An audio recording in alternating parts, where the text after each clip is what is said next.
Hello everybody, welcome to a new tutorial from Sound for More. It's Leo speaking.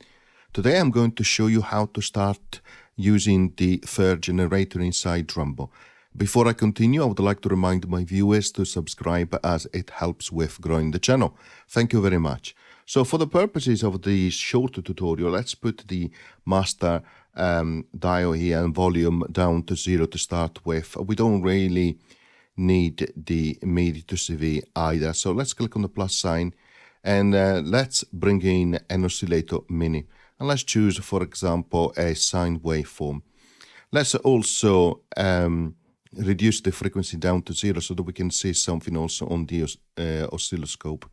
Let's add now the third generator. So let's search for third generator. There it is. Okay. And then what we are going to do is we are also going to search for an oscilloscope, like so.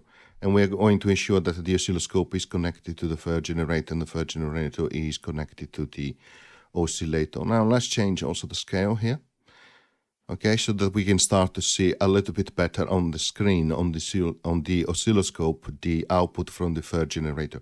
As you can see, it is practically a zero cross or peak detector.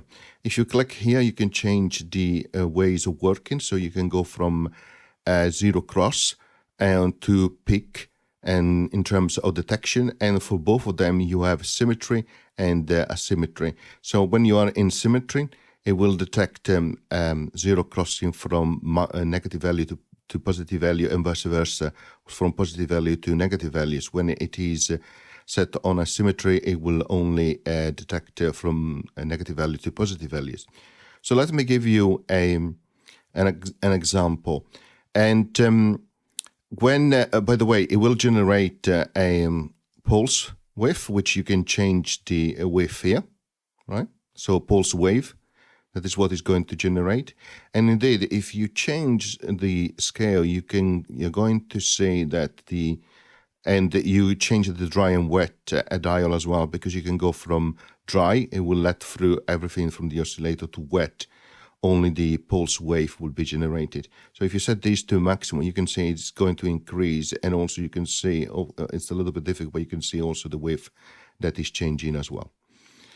Okay, so as you can see, it's generating pulsing every time that there is a zero crossing, which is determined by the sine waveform from the oscillator. And of course, if I put it from symmetry to asymmetric, it generates half of the pulse waves. It's practically, it can be considered almost like a clock divider.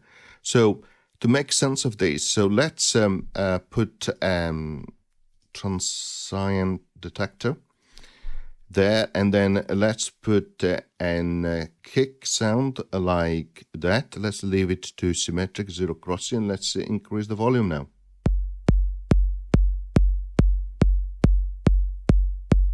And now let me show you that I change from symmetric to asymmetric.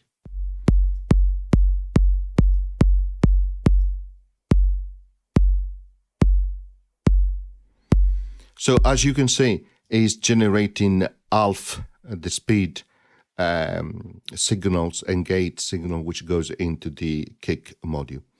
Okay, and it works in a similar way when it's on a peak detector, but instead of detecting zero crossing, it will detect peaks. Okay, I hope you enjoyed this short tutorial, and as always, see you next time. Bye.